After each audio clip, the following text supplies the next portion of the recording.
Aquí, en esta sección de La Huaca, en una de estas casas, aquí pasé toda mi infancia, nací aquí.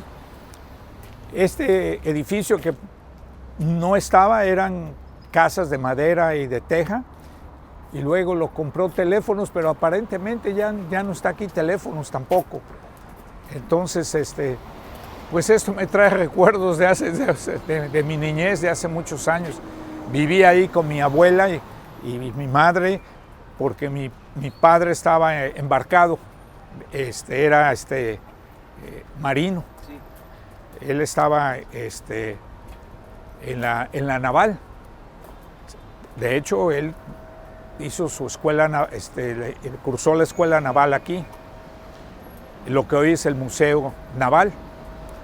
Y entonces, pues aquí nos quedábamos con mi abuela. Y en esta calle, Víctimas 25 de junio, todavía me acuerdo de esa casa. Y aquí jugábamos fútbol y brincaburros y encantados, todo eso de que jugábamos los chamacos, porque no había los jueguitos, ni internet, ni nada.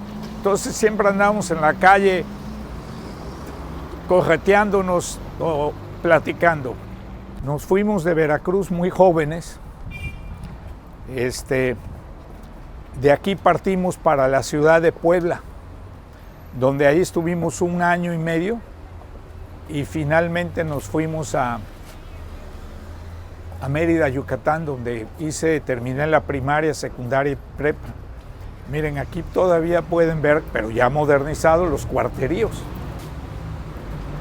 ¿Ven? Que este es el callejón Toña la Negra, pero afortunadamente ya las casas han mejorado bastante, y aquí lo pueden ver. Este era también parte del cuarterío, ¿cómo les llamaban en esa época? Patios de vecindad. Y pues afortunadamente los han mejorado ampliamente, y este pequeño jardín de niños, aquí yo estuve una temporada. Imagínense de cuántos años tendrá este jardín de niños. Aquí me trajeron, estuve yendo por una temporada a este jardín de niños. Porque después de nacer y vivir aquí una temporada, como mi padre estaba embarcado, cuando deja la Marina, se va a trabajar con lo que hoy es Comisión Federal, y tenían una planta ahí donde está el puerto que se llamaba la Planta Norte, y tenía una pequeña colonia de casas, y nos pasamos a vivir ahí. Era un conjunto como de 6 casas que eran de la compañía, que en ese momento no era Comisión, era una empresa extranjera, y ahí vivimos. Pero mi abuela siguió viviendo aquí. Este es el barrio de donde originalmente vengo. Espero que esto les dé una idea de mis inicios, que algunos cuando me conocen piensan que heredé o que nací rico. Pues no.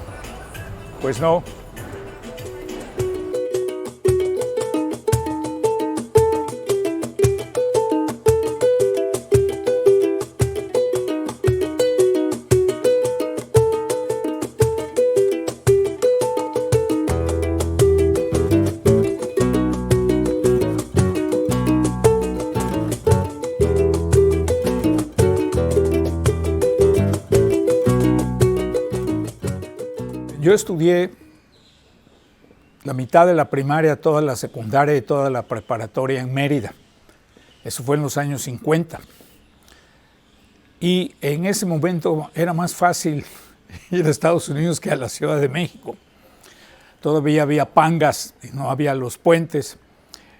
Y la ciudad de Mérida tenía mucha conexión con Estados Unidos y con Cuba. Y en esa época el tipo de cambio hacía que de 12.50 hacía que las escuelas en Estados Unidos fueran del mismo nivel de precio que las mexicanas.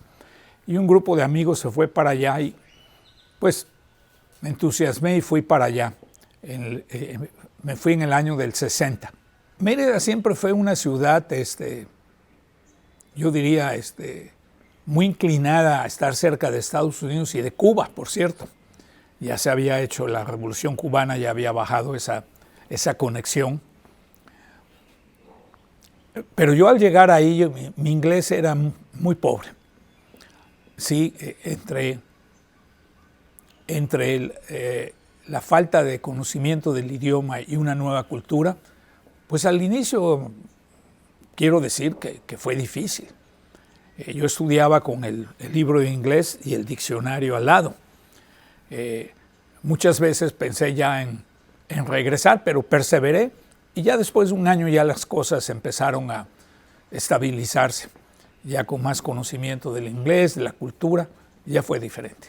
Estando en la Universidad de Dayton, en la ciudad de Dayton, Ohio, yo vivía con un grupo vivíamos en casas alrededor de la universidad. Sí había internado, pero a mí me tocó vivir en una casa y ahí vivíamos 5 en una casa.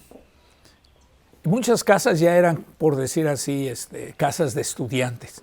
Ya los dueños las rentaban como casas de estudiantes.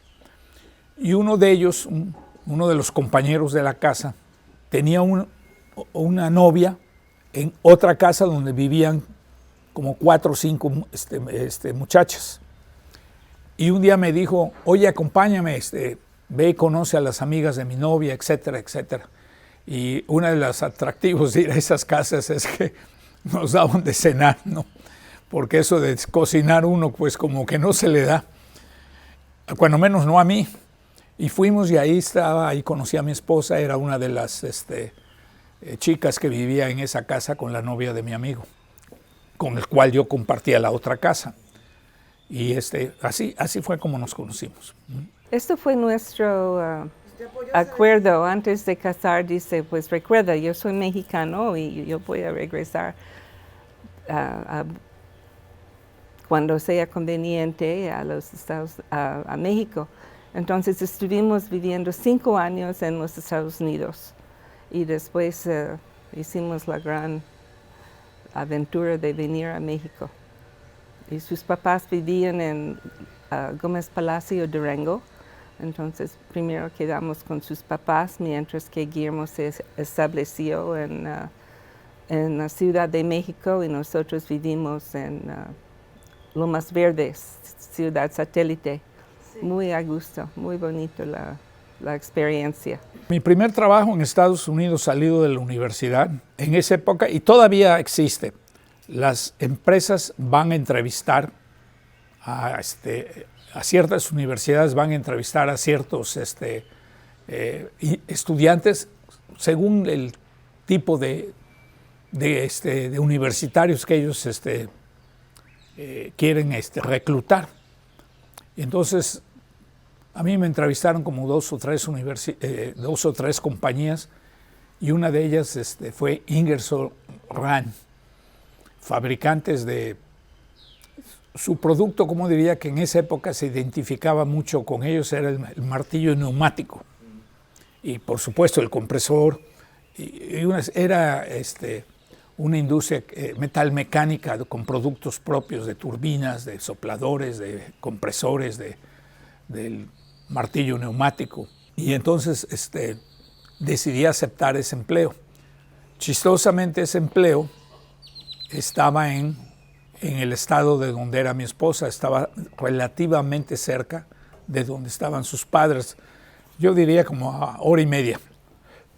Y ese fue mi primer empleo. Pero tuve, en esos 4 años que estuve trabajando ahí, de ahí pasé a otra compañía que se llama Sunstrom Corporation, esa estaba en Illinois. Hoy día ya la absorbió otra empresa, pero realmente esa empresa me gustó mucho. Esa empresa fue fundada por inmigrantes nórdicos de la parte nórdica de Europa. Era una empresa bonita Y bueno, cuando decido, estando ahí es cuando decido venir a México y entonces mando mi currículum a un sinnúmero de empresas diciéndole, oye, yo sé que tú tienes operaciones en México, yo quisiera ver si hay oportunidad que me emplees desde aquí. Y una de las empresas dijo, sí, pero con la condición que pases aquí de 9 a 12 meses antes de que te mandemos a México para que te instruyamos, te capacitemos en el tipo de productos que hacemos. Y esa fue la empresa Byron Jackson, y ellos me mandaron a la Ciudad de México. Y ahí estuve desde 1970 hasta el 77, pero en el 74 cambié de empleo ahí en la Ciudad de México. Me fui con una consultoría que se llama McKinsey, que existe, es una de las más grandes del mundo. Y a partir de ahí, haciendo yo consultoría, me ofrecieron el trabajo en Iztazoquitlán, que es Orizaba, ¿no? en Cementos Veracruz, que hoy día es Zapasco.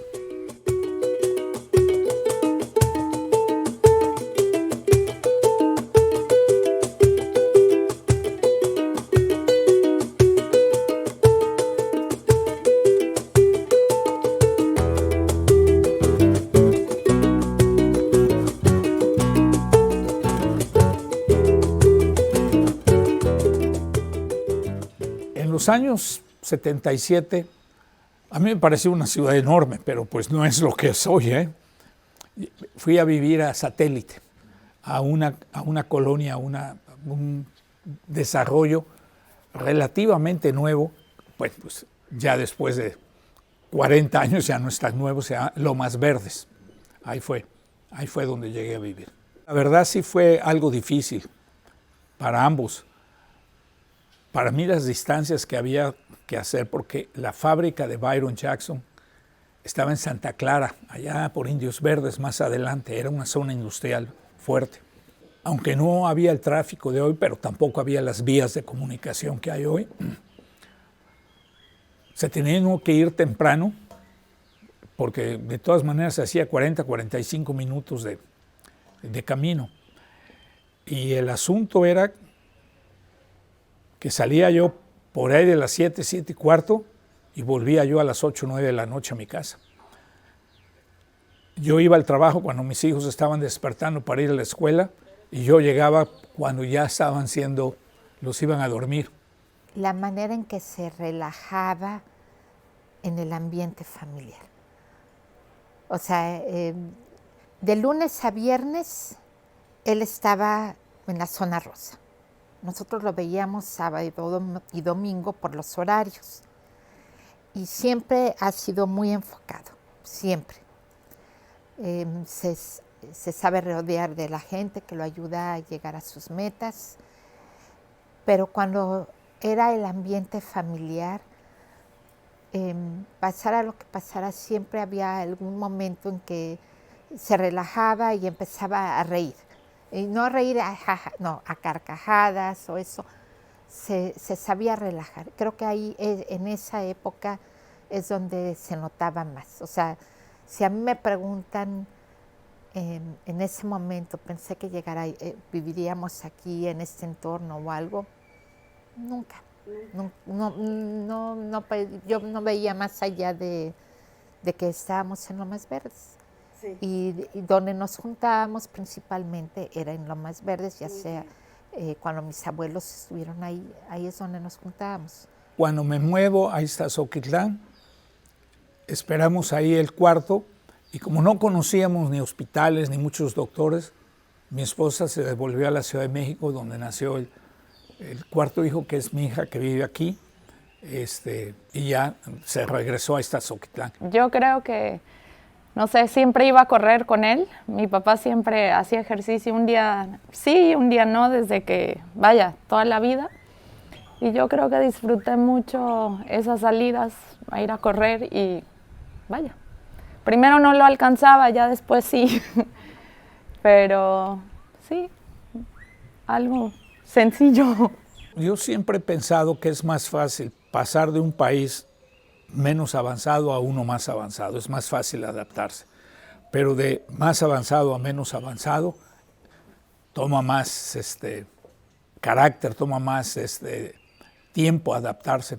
Chistosamente, ahí donde vivíamos en Lomas Verdes, había un sinnúmero de extranjeros viviendo ahí, porque en ese momento era un fraccionamiento muy atractivo. Eran casas individuales, no eran condominios ni departamentos, con jardines y jardines comunes. Y tenían una cosa que luego ya nunca, saliendo de la Ciudad de México y viniendo a Veracruz, nunca la había vuelto a ver. Tenía todo el gas a través de una red. Tenían un tanque enorme. Se llenaba ese tanque y de ahí despachaba a todas las casas que tenían su medidor. Entonces esa era una cosa que luego cuando salgo de ahí nunca la volví a ver. Pues aquí seguimos recibiendo el gas a través de un vehículo que trae el gas. Otra cosa que siempre nos llamó la atención, conseguir un teléfono era dificilísimo en esa época. De hecho, decían, se renta casa con teléfono, como un gran atractivo. Era difícil conseguir Entonces, esa parte que nos tomó cierto tiempo en lograr un teléfono, pues cuando yo salía, iba a la oficina, pues tenía que ir a algún otro lado, mi esposa, si algo necesitaba o había pasado algo, porque no tuvimos teléfono. Cosa inusitada en Estados Unidos. En Estados Unidos tener teléfono no se discutía. Uno llamaba y el teléfono se lo instalaban en menos de 48 horas. Pero esas eran las cosas que tuvimos que adaptarnos y bueno, nada más para mencionar, ya llevamos 51 años aquí. Guillermo y yo estuvimos, yo creo, de acuerdo que la familia fue primero, entonces siempre estuvimos felices con nuestros hijos y enfocado en ellos. Entonces, claro, una joven americana llegando a vivir en México y tratando de hacer las compras en el súper yo había estudiado español, pero por ejemplo, no sabía yo las medidas. Entonces un día fui a la carnicería a pedir 10 gramos de tocino, porque no sabía que 100 gramos es la cantidad que quería, ¿no? Este sistema es diferente que en los Estados Unidos. En el momento que decidí regresar aquí, como dije, no quiero llegar a 40, 50 años y decir qué hubiese pasado si hubiera intentado regresar a México. Lo que sí dejé muy claro, si en 3, 5, 7 años no nos adaptamos o no vemos futuro, nos regresamos. Yo llegué aquí de 27 años, así que decía yo, habiendo estudiado en Estados Unidos, con 2 hijos nacidos allá, pues regresar iba a ser relativamente sencillo. Realmente cuando ya me convencí de que no deberíamos de regresar, sino seguir aquí intentando, fue cuando llegué aquí a Iztazotlán. Esa es la verdad, y cuando ya nos sentimos, bueno, esto ya se ve mejor, ya tenemos una posición desahogada y vamos para adelante.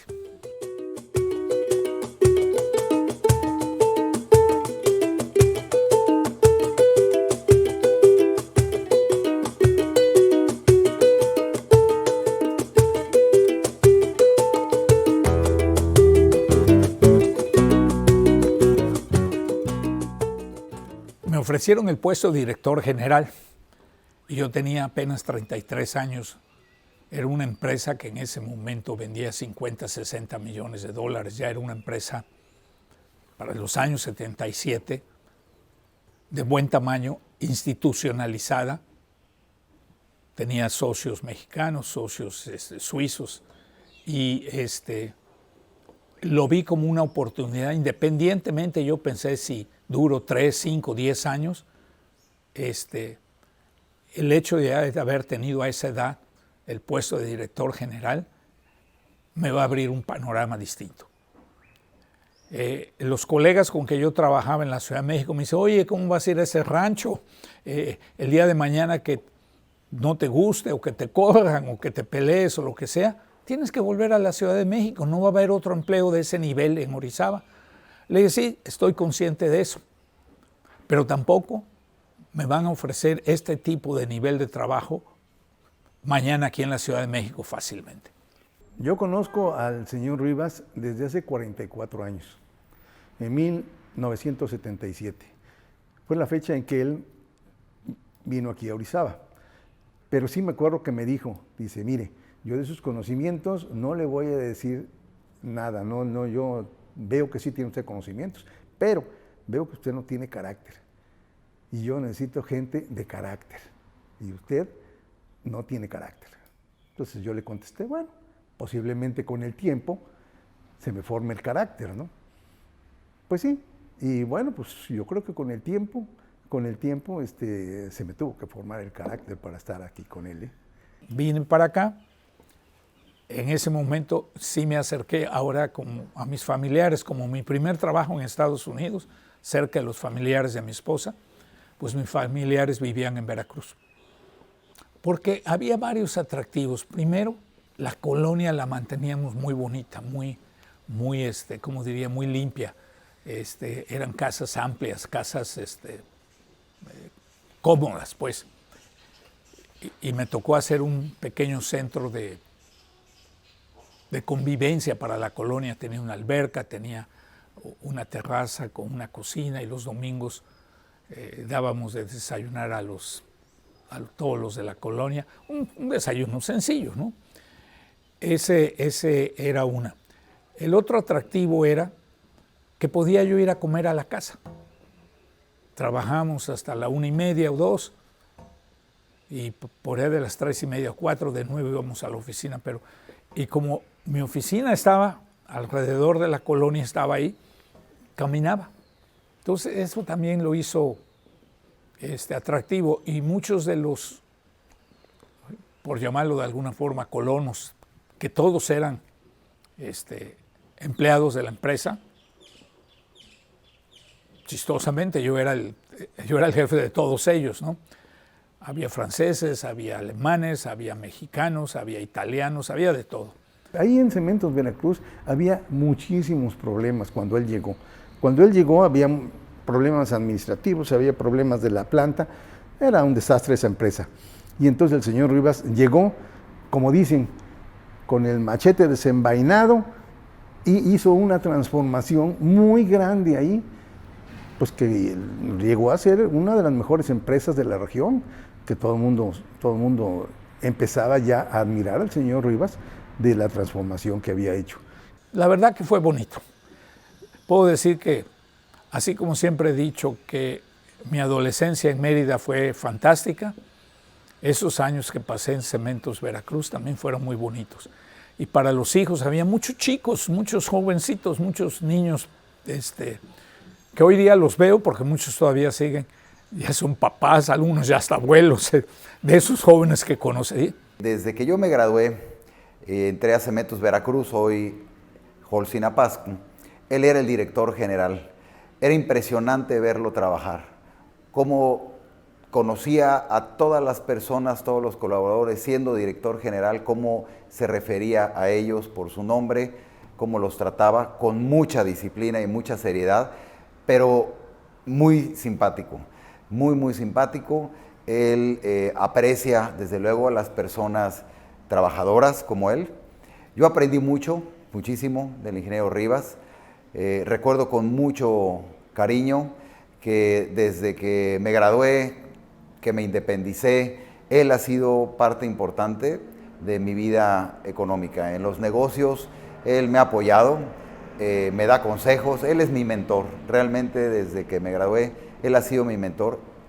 Ahora como empresario de hace 30 años, en las mejores decisiones o en las decisiones más difíciles que he tenido que tomar en los negocios, el ingeniero Rivas ha estado presente, ha sido muy paciente. Sinceramente es un orgullo poder tener a una persona de su experiencia. Ya luego nos empezamos a relacionar con gente de la ciudad de Orizaba. Hoy día yo voy a Orizaba y Obviamente la mayoría son ya gente mayor y sus hijos de la edad de mis hijos. Y no, bien. Y ya cuando yo tenía algún tema de dificultad, él tenía esa sensibilidad para presentarse con un consejo, con un día. Me acuerdo que en una ocasión había unas canchas de básquetbol cerca de donde vivíamos. Yo era muy pequeño y de la nada me dijo, ¿sabes qué? Hoy me tomé el día y vamos a jugar básquetbol. Y fuimos, y la verdad que yo nunca había jugado, pero la pasé muy bien. Y ese es el recuerdo que tengo, que cuando más falta me hacía, él tenía esa sensibilidad para estar presente. Llegué en el 77 y yo diría que hasta el 94, 14 años, fui el director general. Pues yo era el encargado, mi responsabilidad era toda la empresa. La parte de producción, la parte de ventas, la parte administrativa, la parte de logística, esa era mi responsabilidad. La buena marcha del negocio. Y me tocaron épocas muy difíciles de devaluaciones, de inflación, donde se acumulaba lo que se llama el clinker y no podíamos convertirlo en cemento y teníamos que parar la operación porque no había ventas, o las ventas eran muy inferiores a la capacidad de producción. Entonces, sí, tocaron épocas muy difíciles. Todo lo que se hace en una fábrica de cementos está en dólares. Aún el equipo producido en México, porque el acero se cotiza en dólares, por mencionar algunos temas, ¿no? Pero bueno, pues es como ahora, esto es lo que nos toca vivir y ya tendremos que buscar cómo salir adelante. En esos tiempos, la venta de cemento a granel era muy baja en todo el país. Los lugares que tenían venta de cemento a granel un poco más altas eran las grandes ciudades, ¿no? Las 4 o 5 grandes ciudades. Ciudad de México, Guadalajara, Monterrey y las de la frontera porque tenían mucho contacto con el lado americano, Tijuana, Juárez, usaban ya el cemento a granel. Entonces aquí dijimos, bueno, ¿cómo podemos aumentar la venta de cementos a granel? Y nos enfrentamos a dos temas. Primero, había que tener el transporte para llevar cemento a granel. Que no es, el cemento en saco es una plataforma. El cemento a granel es una tolva con un compresor. Y luego tenían que tener silos aquellos que querían recibir cemento a granel. Entonces había pequeñas bloqueras, pequeñas empresas de hacer prefabricados, o se venía a hacer una gran construcción que podría ser, por decir algo, una fábrica. Entonces lo que hicimos es también mandamos a hacer silos metálicos de 35 toneladas, de manera que pudieran ser arrastradas por un tractor, ponerlos en sitio, llegar con la tolva y bombear el cemento en el silo para que lo utilizara el cliente. Al tomar esa decisión, en la zona no había ni tolvas ni nadie que estuviera en el negocio. Entonces, empezamos a buscar soluciones y en ese momento, y creo que hasta ahora, pero ya no con la firmeza de esos tiempos, una compañía de transporte federal, los socios tenían que ser personas físicas, mexicanos, nacidos en México. Y como ya en ese momento la mayoría de las acciones de Cementos Veracruz eran de un grupo suizo, entonces dijeron, bueno, ¿por qué no tú empiezas esa empresa y nos das el servicio? Y yo estando ahí empecé la empresa. Siempre pensamos que iba a ser una empresa que máximo iba a tener 20 unidades. Pues con el tiempo llegamos a tener cerca de 300 unidades. y yo era el accionista, no mayoritario, pero el principal. Y hace 10 años vendí mi parte, pero ya cuando decido salirme, yo ya tenía esa empresa y empecé con otros negocios. Ese es básicamente el inicio de mi carrera empresarial, por llamarlo de alguna forma. En el aspecto profesional, la verdad, fue la primera vez que yo era director general y que estaba yo a cargo de todas las funciones y responsabilidades de una empresa de buen tamaño. Entonces, eso hace escuela, eso le permite a uno formarse, tener una idea de cómo se debe llevar un negocio. Obviamente, cuando uno empieza un negocio y tenía uno esta infraestructura de un negocio, pues tiene uno que redimensionarse a una. Entonces, esa parte de la escuela, de que me da una experiencia institucional, la he llevado a mis negocios propios. Obviamente, vuelvo a decir, son empresas de otra dimensión, pero los principios de administración, de delegación, de planeación, de hacer presupuestos, de disciplina, se lleva uno a esa escuela y la trata uno de aplicar en lo propio. Ha sido cabeza de grupo de varios inversionistas, ha fundado varios negocios durante toda su trayectoria. Bueno, en Cementos Veracruz fue director general de esa industria a los 30, 33 años. O sea, tiene una capacidad de trabajo y de liderazgo muy importante y lo ha llevado a donde está. Entonces, yo creo que muchos como yo tenemos también mucho que aprenderle, ¿eh? Es una persona tenaz. Lo que se propone hace que ocurra.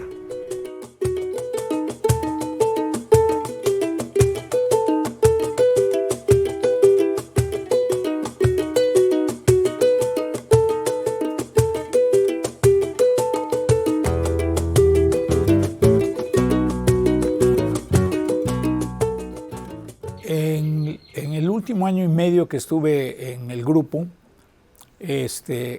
Cementos Veracruz se fusiona con Ampasco y entonces desaparece la dirección general, se centralizan muchas de las actividades en la Ciudad de México y me nombran director comercial de todo el grupo. En ese momento tenían 3 fábricas ya y estaban construyendo la 4ª. Entonces me tocaba ir el lunes a la Ciudad de México, quedarme allí hasta el viernes y regresar a Orizaba. Y así lo estuve haciendo un año, pero pues llegó un momento pero llegaba yo a la Ciudad de México y como yo estaba a cargo de toda la comercialización en el país, de ahí me iba a Monterrey, al día siguiente me iba a Culiacán, me quedaba en la Ciudad de México, luego, oye, tienes que ir a Mérida porque hay que ir a hablar con este grupo, etc. Y entonces se tenía que tomar la decisión entre ya irme a vivir a la Ciudad de México ya y de estar de tiempo completo director comercial o separarme. Y entonces yo tomé la decisión, como yo ya tenía andando la transportista y ya empezaba yo con otros negocios, chistosamente en los otros negocios mis socios eran de Córdoba. Entonces dije, mejor me voy a Córdoba. Yo ya había construido una casa aquí en Córdoba que no la había yo habitado como por 3 años. En el último año y medio que ya no era yo director general, sino director comercial, me pasé a vivir a la casa que tenía aquí, donde ya tenía yo muchos amigos y socios. Y cuando tomo la decisión, pues ya fue muy fácil. Tenía la casa, tenía yo otros negocios, los socios vivían aquí. Y también pensé que era bueno que iban a nombrar otras gentes en Iztazoquitlán, ya no director general, sino un director de planta. Y era mejor en una sociedad tan pequeña, ¿no?, que cada quien estuviera por su lado. Y por eso decidí venirme aquí. Pues vuelvo a decir, la gente de Orizaba venía acá. Venía al Campestre, venía a Los Portales, venía al Pedro Díaz y aún más, mucho ejecutivo de la cervecería de Kimberly y de cementos, se quedaban en los hoteles de aquí porque allá no había mayores hoteles o restaurantes. Venían, en aquella época era la Victoria, no sé si se acuerdan, no era Eloy Díaz, era la Victoria. Venían y el Casino Español siempre fue muy activo y sigue siendo muy activo. Atraía mucha gente de Orizaba, locales, y hoy es al revés. Hoy es al revés. Pero en ese momento también eso favoreció mi decisión de decir, no, pues este es el lugar que está prosperando, el otro, Y también veíamos una gran diferencia. Orizaba tenía empresas grandes con dueños ausentes, dueños ya sea en Monterrey con la cervecería, o Ciudad de México como Kimberly, o como, ¿cómo se llamaba aquella, la de farmacéutica de los alemanes? Se me olvida el nombre, todavía está ahí en Orizaba. Entonces, en contraste con Córdoba, cuyos negocios los dueños vivían aquí, tal vez no se acuerden, pero los ingenios, los dueños vivían aquí. Hoy día ya, con la excepción de la familia Porres, pero que no tiene un ingenio aquí, sino el más cercano está en Cardel. También eso lo hacía atractivo. El momento que el dueño vive en el lugar, pues quiere tener un número de comodidades, de atractivos. Uno de ellos fue, por iniciativa de un grupo de jóvenes cordobeses, se logró traer el Tecnológico de Monterrey, entre ellos Juan Fernando Perdomo, Gonzalo Tres, el ingeniero Humberto Zúñiga, el ingeniero Luis Pontón. Obviamente jalaron a gente de Orizaba y se logró traer una universidad que también hizo que convivieran más la gente de Orizaba y Córdoba y se perdiera un poquito de esa rivalidad que existía. Entonces en ese momento tenía una serie de cosas muy particulares. Y todavía traía la inercia del auge cafetalero. Aquí los años 50 y 60, cuando el café se disparó a nivel mundial, pues esta zona fue un emporio cafetalero y de ahí se derivaron muchas industrias, metalmecánica, transporte, también debido a los ingenios. Esa coyuntura también me atrajo.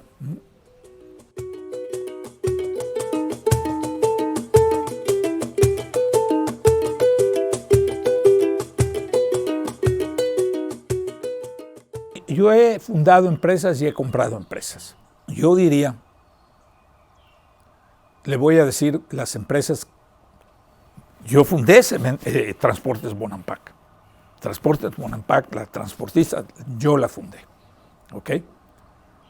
Empezamos con 3 unidades. Empresas que yo haya fundado o que participé en su fundación, les puedo decir, como yo me metí al grupo de FIBRA, el Fondo de Inversión Veracruz, aquí había una gran cultura de asociarse que ya se ha bajado. También es una de las cosas que me atrajo de Córdoba. Pero yo fundé, entre las múltiples empresas, Temple, no sé si la han visto así hacia Matlán. Al lado está Fisher, yo la fundé y sigo siendo accionista. Temple, yo fui fundador y luego me convertí en el accionista principal. Fisher con unos suizos. Y lo que hoy es Schott inicialmente fue Forma Vitrum, también la fundé. Llegó un momento en que esas 3 empresas, yo las fundé y empezamos de cero. Y llegó un momento en que yo era socio de las 3. Hoy día nada más soy socio de Fisher, soy el socio mayoritario. Las otras 2 vendí mis participaciones. Esas son empresas que yo fundé, además de Transportes Bonampak.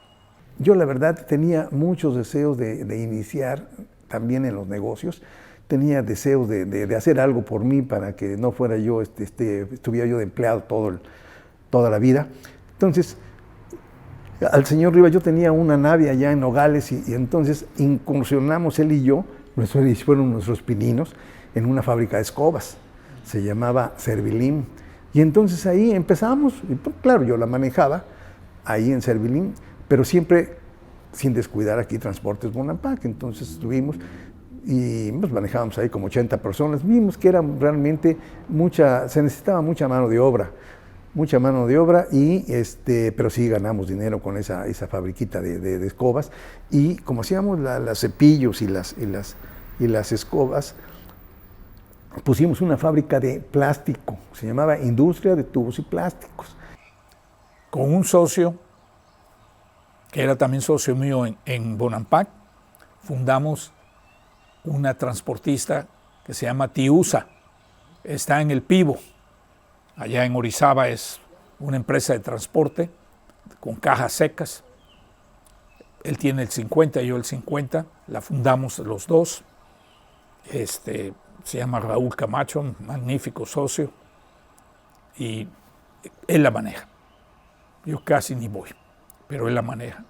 Acaba yo de adquirir unas instalaciones en donde había estado una transportista allá en Nogales, porque yo era de Nogales en ese tiempo, vivía yo en Nogales, y entonces le dije al señor Rivas: oiga, señor Rivas, mire, yo tengo las instalaciones, tenemos ahí de lo de Servilín 3 trailers y tenemos 3 rabones, vamos a formar una empresa transportista, ¿qué le parece? Y nos asociamos 50-50 y la arrancamos. Oiga, me parece bien, oiga, pero no descuide aquí, ¿eh? No lo descuido. Y entonces empezó en 1998, pero se vino una rachita en el 2002, del 2002 al 2007, una racha tremenda en el transporte, y ahí fue nuestro crecimiento en Tiusa. Se llamaba Tiusa la empresa, se llama todavía. Y pues nos fue muy bien hasta 2007, que empezaron algunos problemas económicos en el país, que tuvimos un parón, pero ya estaba sólida la empresa. Y fui fundador de Argo, almacenadora Argo, que está aquí en Córdoba, en la avenida 3, entre avenida 3 y avenida 7, en la calle creo que 21, ¿no? Más o menos. Yo fui fundador. Hoy día somos el accionista principal. Hoy día mi familia y yo tenemos el 67% de la empresa, pues somos los socios mayoritarios. Y bueno, pues el hecho de fundar empresas, y también he comprado empresas. En el año 99 me ofrecieron la Chevrolet del puerto de Veracruz, los señores Beltrami. No quería yo comprar, y siguieron ofreciéndomela, y ahí fue cuando me asocié con Juan Manuel Díaz.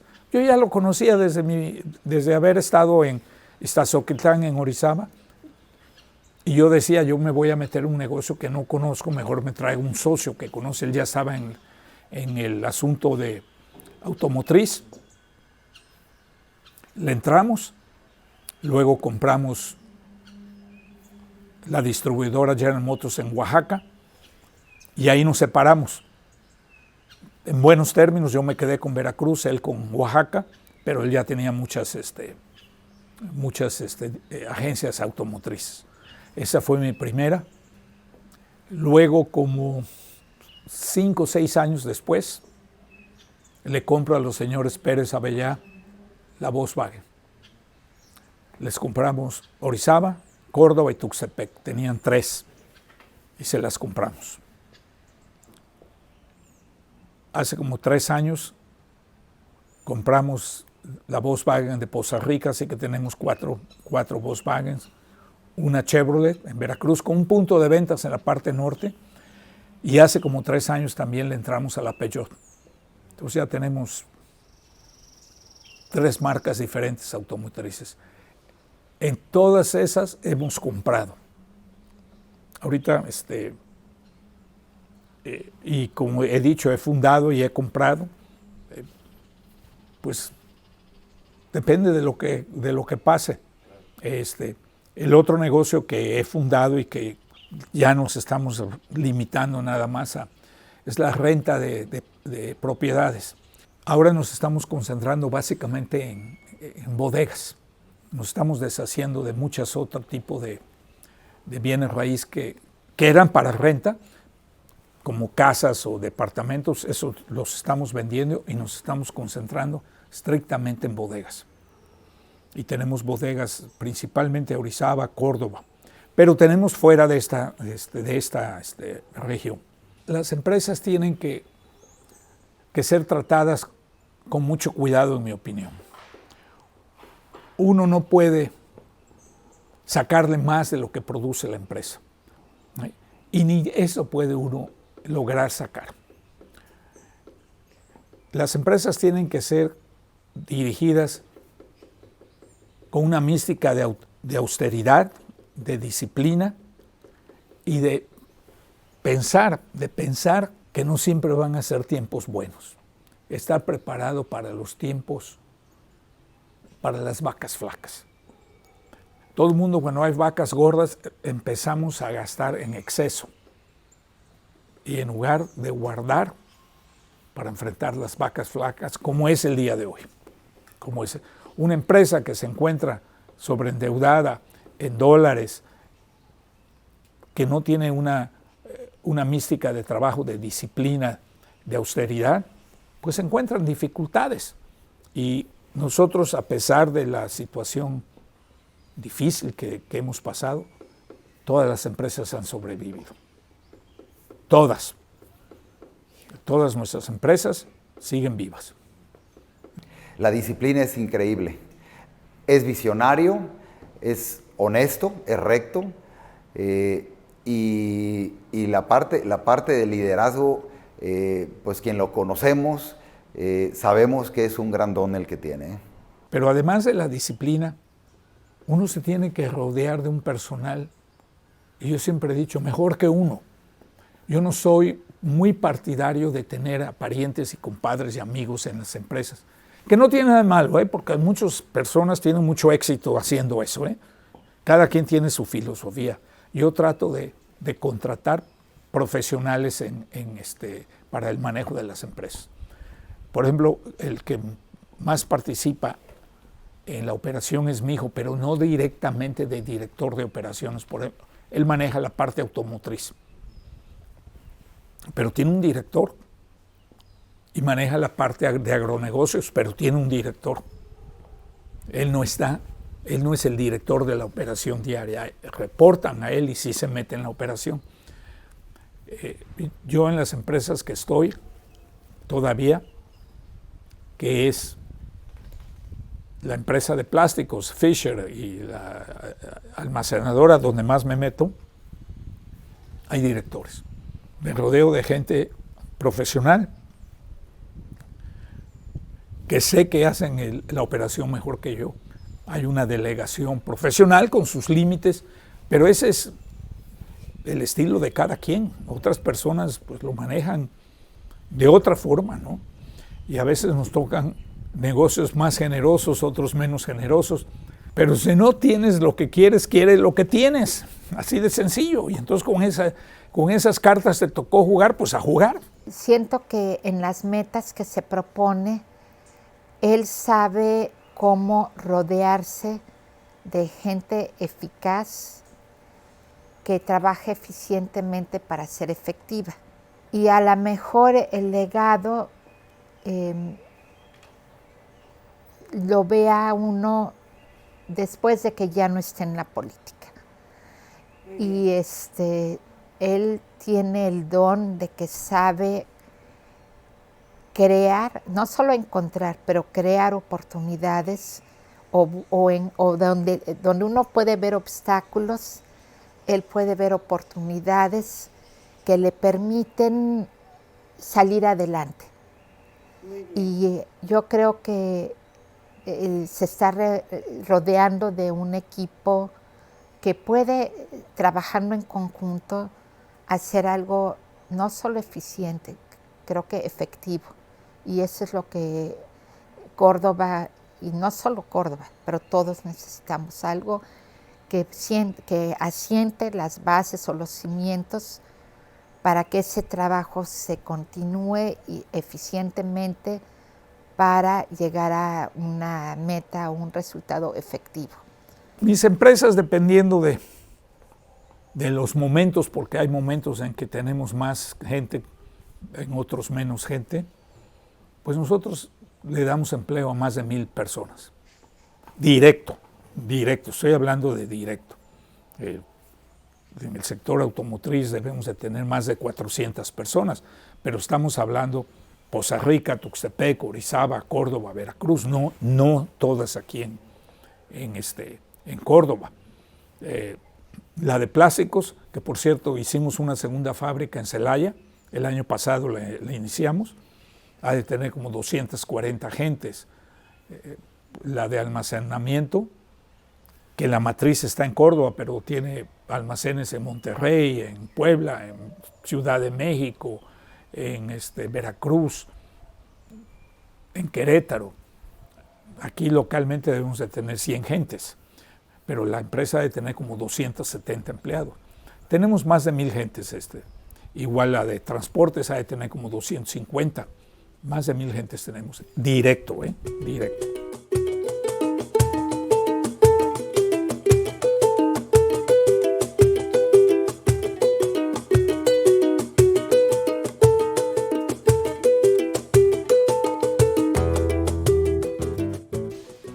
En la ciudad hay muchas necesidades y se le acercan a uno grupos de diferentes instituciones o de asociaciones a pedir apoyo para sus actividades, y uno empieza a brindar ese apoyo, pero nosotros ya llegamos a la conclusión que para que ese apoyo tenga mayor impacto, pues tiene uno que concentrarse en algunas. No puede uno estar en todas, porque entonces nada más va a ser, por decir así, un pellizquito, muy poquito.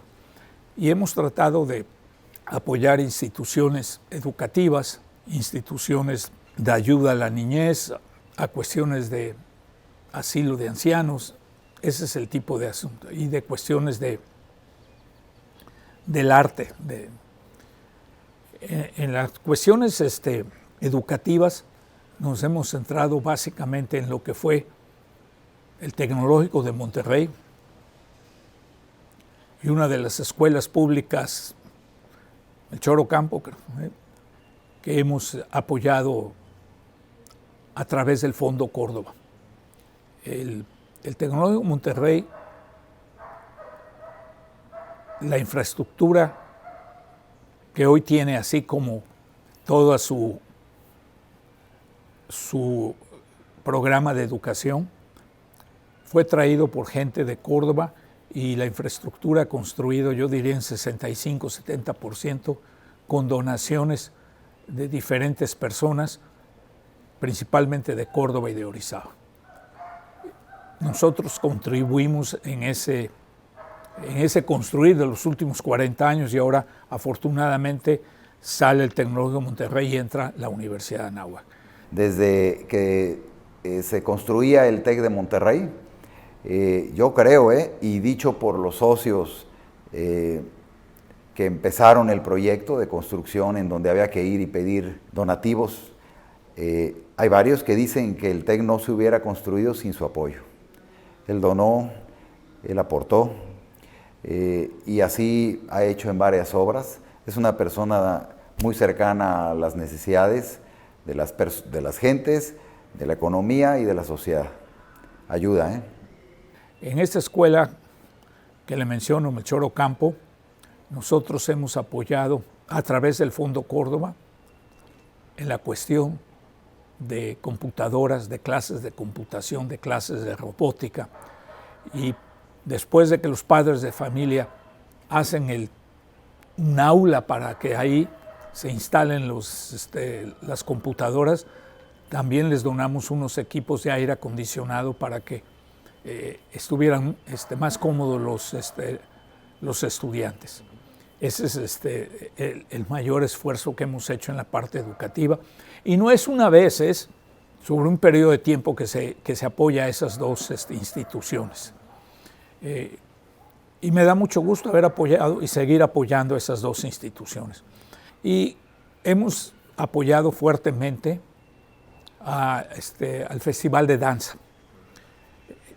No tan solo cuando se lleva a cabo el festival, que es cada 2 años, sino la familia dando apoyo mensual para sostener algunos de los alumnos, especialmente hombres bailarines, jóvenes bailarines.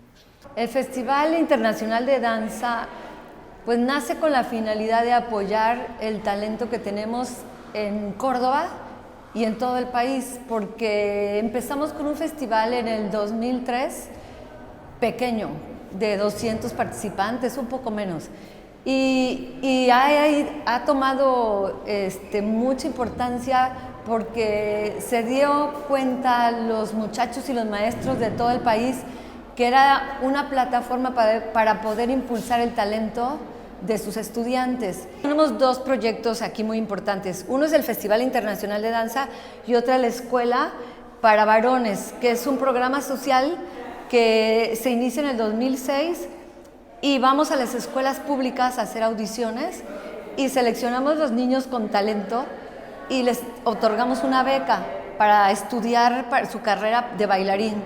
Y hemos podido ahora tenemos niños que están bailando, que ahora son maestros, que están fotógrafos, haciendo escenografía, que realmente están ejerciendo una profesión gracias a la formación que se les dio a través de este programa. Y ese programa hemos tenido muchas personas que nos han apoyado, tanto instituciones gubernamentales como personas. Quiero decir así un agradecimiento muy especial a la familia Sertul, que nos ha apoyado desde sus inicios, y a la familia Rivas Ross, que la verdad siempre estuvieron pendientes y creyeron en el programa y todo el tiempo están en las funciones, viendo todos los logros de los muchachos, muy participativos. La verdad creo que el ingeniero Rivas y su esposa han sido clave en este programa, y su hijo, la verdad, toda la familia es súper linda, muy comprometida y que creo que le apuesta a la cultura. Eso es en la parte de arte, no lo quiero nada más dejar ahí, pero ese es el principal. Y obviamente hemos dado y damos apoyo a la Fundación Roma de Cieguitos, al Emaús, a ANSPAC, todos los años y durante el año también a la Cruz Roja, por mencionar algunos de los temas donde hemos aportado apoyo.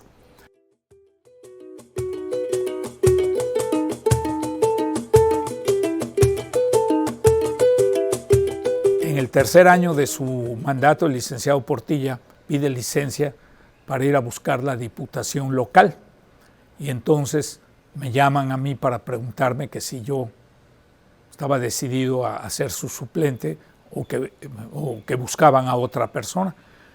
Pues yo dije, sí voy como suplente. Y es así como entré, hice 9 meses de alcalde durante la licencia que pidió el licenciado Portilla. Es decir, del 1 de abril hasta el término de su mandato, que fue el 31 de diciembre del 2013. Es así como incursioné. Obviamente ese periodo, si no lo hubiera yo tenido, difícilmente creo que estaría hoy día viendo qué posibilidades tengo en la política. Yo pienso que fue una experiencia muy bonita, me gustó, como dicen algunos, me dejó picado. En ese periodo aprendí cómo funciona el municipio, que es diferente pues, a cómo funciona una empresa, cuáles son los objetivos de un ayuntamiento, y pude tener la experiencia de cómo debe de proceder un presidente municipal. En esos 9 meses, pues ahí están los hechos, y creo que le toca a la ciudadanía decidir si hice o no hice un buen papel. La primera fue el orden en base al ejemplo, no en base a reprimir o a tomar medidas drásticas. ¿Qué quiero decir en base al ejemplo. Por ejemplo, empecé a llegar a la hora en que empezaba la jornada laboral.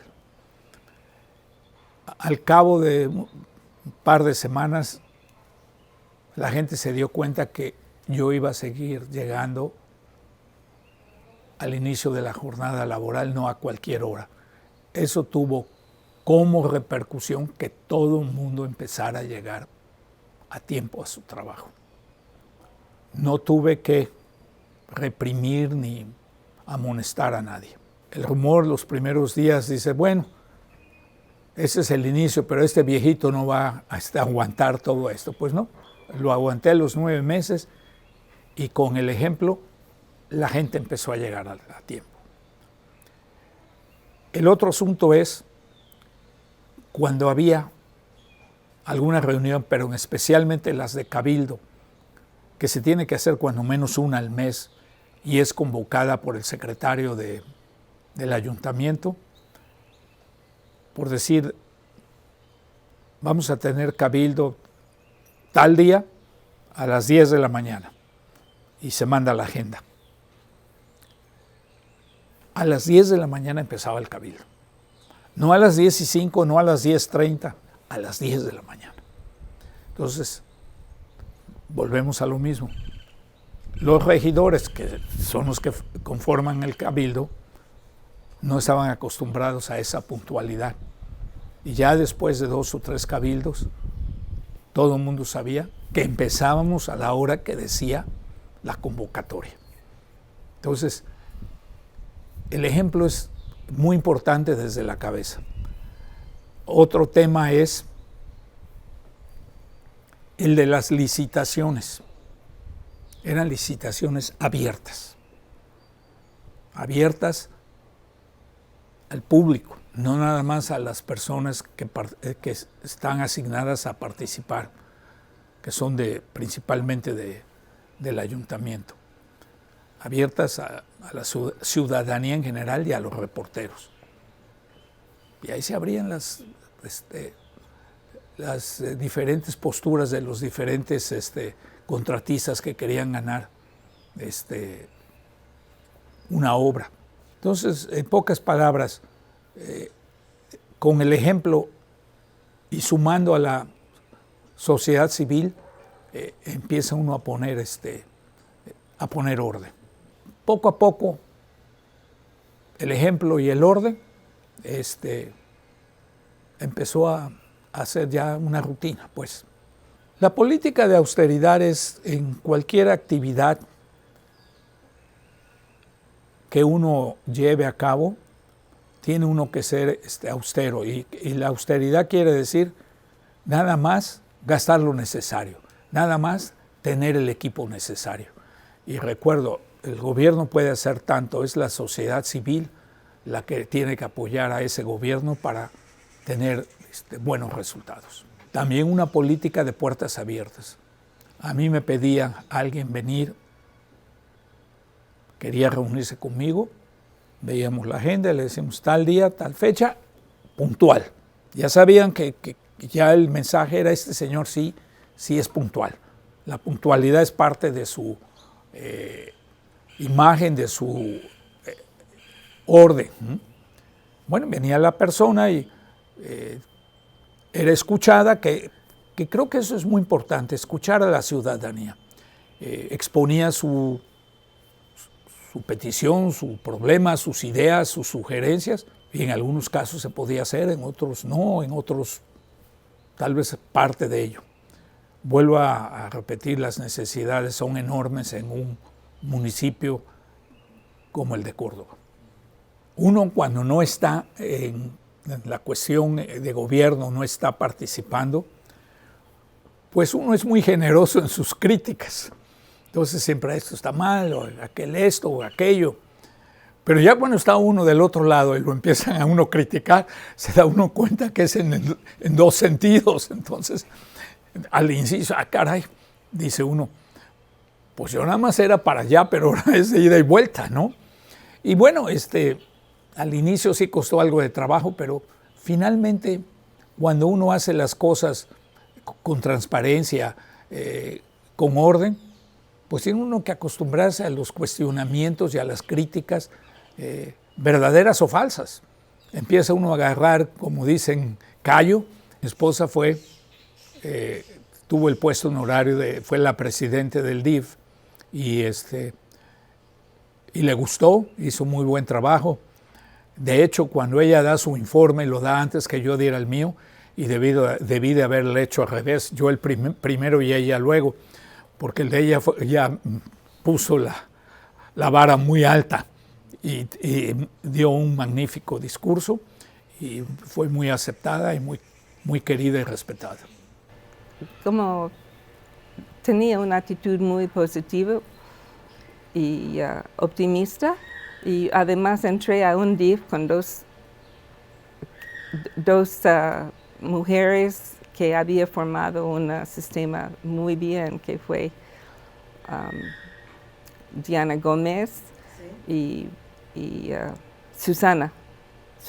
Entonces, el DIF tuvo un programa muy bonito, muy completo, y fui a conocer todo Córdoba. Sí, porque tuvimos muchas salidas a la montaña, ¿cómo se llama? Cerro Gallego y a Jalapa. Y sí, estuvimos muy activos. Bueno, yo siempre he contestado esta situación de la siguiente manera. Primero, yo, como les dije, quedé picado de los 9 meses que estuve, pero también pienso que quisiera devolverle algo de lo mucho que me ha dado mi ciudad. Esa es una situación que me impulsa a participar. Y segundo, veo quienes participan y veo que hacen muchas promesas y nadie les dice, pero ¿qué has hecho? No qué prometes, ¿qué has hecho? Tu vida como ciudadano, tu vida familiar, tus cuestiones laborales y si has participado en algún puesto político o de gubernamental, ¿qué has hecho?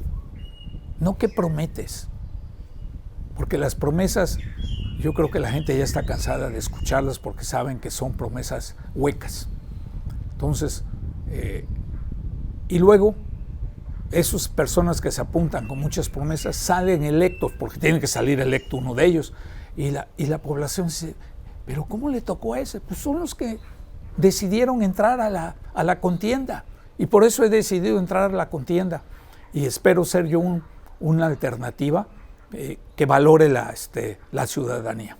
Realmente es de festejar el que personas como él, con esta trayectoria, con esta experiencia, quieran dedicar un tiempo de su vida a la sociedad y devolverle lo que él dice que le ha dado. Ellos saben que voy a seguir adelante. Mi esposa, pues sí, pero siempre hay ¿cómo diría? Un temor, como está la situación de seguridad, como está la situación de competencia política, etcétera. Siempre hay un temor, y hay un temor de que nosotros que nunca hemos estado mucho en la cuestión de aparecer en las notas sociales o gran participación en eventos, que ahora que empecemos a participar de esa forma, pues con la situación de seguridad que existe, pues sí hay un cierto temor de algunos de los miembros de mi familia. Creíamos que ya iba a tomar el puesto de abuelo, pero todavía no. Yo creo que es una persona muy inquieta, entonces pues no nos sorprende que siempre tenga un nuevo proyecto y pues creo que lo haría muy bien y sí, pues lo apoyamos. Yo creo que a su edad ya ha logrado muchas satisfacciones en su vida, también ha tenido algunas situaciones adversas, pero veo en él a alguien que su mayor satisfacción ya no es una cuestión de ego, ¿no? De sentirme yo puedo, yo soy más. Es una situación de hacer cosas por gente que quizás no te conoce y trascender Bueno, la política para mí es el camino para servir a la ciudadanía. Es el camino para inspirar lo mejor de todos los ciudadanos y que unidos podamos mejorar nuestro entorno, tanto general como particular. Para mí la política es el camino para que una ciudad como Córdoba avance y llegue y logre su potencial, que es enorme. Bueno, yo lo vuelvo a decir, el orden, el trabajo, la honestidad, la transparencia, la rendición de cuentas, la puntualidad. Esas son mis fortalezas. Yo sí lo veo con optimismo y yo estoy seguro que podemos, sin lugar a dudas, avanzar. No quiere decir que vamos a resolver todos los problemas porque son muchos y grandes, pero sí avanzar y mejorar la situación de Córdoba y donde todos empiecen a sentirse que sí hay capacidad para mejorar, que sí podemos ser mejores.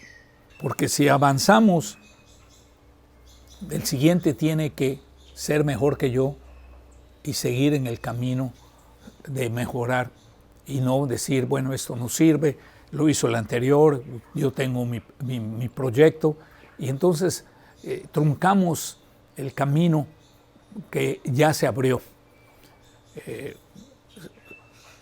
Pero eso no está totalmente en mis manos.